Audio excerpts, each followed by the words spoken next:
বারুইপুরে কি চলছে আমরা জানি। এর আগে মালদাতেও একটা ধর্ষণের ঘটনা ঘটেছে, যেখানে বিহার থেকে অভিযুক্তকে পাকড়াও করে আনা হয়েছে। মুখ্যমন্ত্রী শুভেন্দু অধিকারী আজকে বারুইপুরে গিয়েছেন, পুলিশ সুপারের সঙ্গে বৈঠক করেছেন, কড়া বার্তা দিয়েছেন দোষীদের রেয়াত করা হবে না।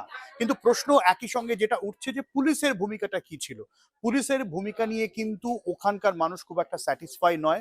এবং জি 24 ঘন্টায় আমরা দিনভর এক্সক্লুসিভ যে খবরটা দেখিয়েছিলাম যে পুলিশ অভিযুক্তদের সঙ্গে খুবই ক্যাজুয়াল বডি ল্যাঙ্গুয়েজে কথাবার্তা বলছে। অভিযুক্ত বলছে যে সিসিটিভি আমি দেখেছি, আমি কোথায়। পুলিশও বলছে সিসিটিভির কথা। ফলে পুলিশের ভূমিকা নিয়ে প্রশ্ন উঠছে, এবং প্রশ্ন উঠছে সরকার বদলায়, প্রশাসন বদলায়, মুখ্যমন্ত্রী বদলান, পুলিশ মন্ত্রী বদলান, নিচু তলার পুলিশ কর্মীরা কি বদলান, কিন্তু বদলাতে হবে। এই বার্তা প্রশাসনের তরফ থেকে দেওয়া হয়েছে। প্রশাসনের তরফ থেকে কি বলা হয়েছে? প্রশাসনের তরফ থেকে বলা হয়েছে যে মহিলাদের এগেনস্ট, মানে মহিলাদের ওপর নির্যাতনের কোন রকম কোনো ঘটনা এলে সরাসরি পদক্ষেপ করতে হবে।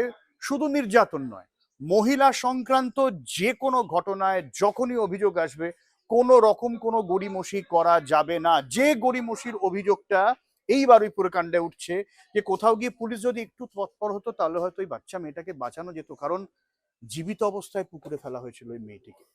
ফলে খুব স্বাভাবিক প্রশ্ন উঠছে যে পুলিশের ভূমিকা কি ছিল। যদি আরেকটু তৎপরতার সঙ্গে ওই রাতটা পুলিশ খোঁজ করতো তাহলে হয়তো মেয়েটাকে বাঁচানো যেত।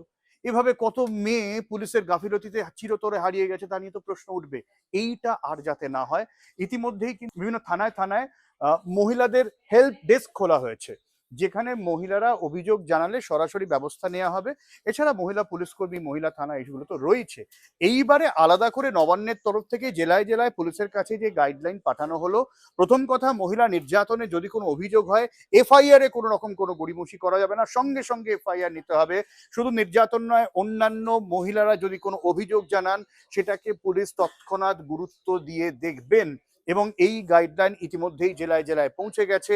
পুলিশের নিচু তলার কর্মীদের কাছে এই বার্তা পৌঁছে দেওয়া হচ্ছে যে এই ঘটনা যাতে রাজ্যে না ঘটে, আর যদি ঘটে পুলিশকে তৎক্ষণাৎ অ্যাকশন নিতে হবে এবং কোনো অভিযুক্তকে আর রেয়াত নয়।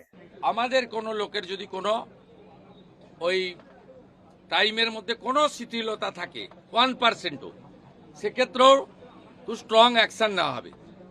আমি পাওয়ারে আসার পরে বা মুখ্যমন্ত্রিত্ব দায়িত্বের পরে আরজি করের মামলায় 3 জন টপ আইপিএস অফিসারকে সাসপেন্ড করেছি। এক্ষেত্রে আমার মেসেজ খুব ক্লিয়ার আছে, সবাই সেটা দেখেছে।